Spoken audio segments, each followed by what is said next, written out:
سي كريم، اولا هنيئك على هذا المنصب الجديد. باش يمكن لك تقول لنا على الانتخابات وكيفاش مرات؟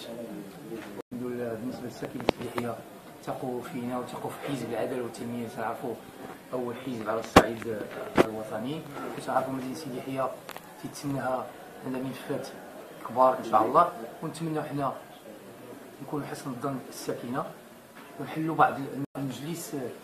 تنشكرهم على الثقه ديالهم اللي منحوها ليا باش نكون انا رئيس ديال مدينه سيدي يحيى الغرب. وشكرا.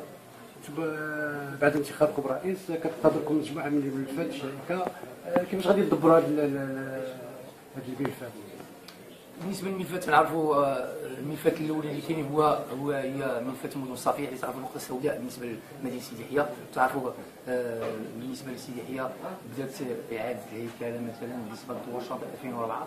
من 2004 الامور باقا على حالها، باقا بعض المشاكل هذا. وبالنسبه للمنطقه الفيضيه وبالنسبه لدوار السكه اللي نقطه سوداء بالنسبه للمدينه ان شاء الله غنشتغل ان شاء الله بالنسبه لاعضاء المكتب ولا بالنسبه للاخوان كلهم اللي معنا في المجلس.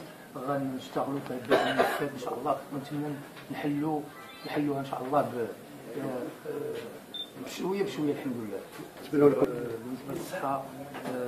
للصحه، كاين خصاص هنا بالنسبه للمشكل ديال الاستيعاني والساكنه ديال سيدي يحيى، بالنسبه للمستوصف الليلي اللي ما كاينش.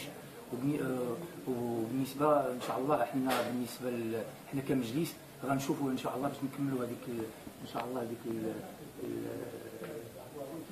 المستشفى اللي غيتبنى هنا في سيدي يحيى ان شاء الله باش يكون قريب للمواطن اليحيوي ان شاء الله.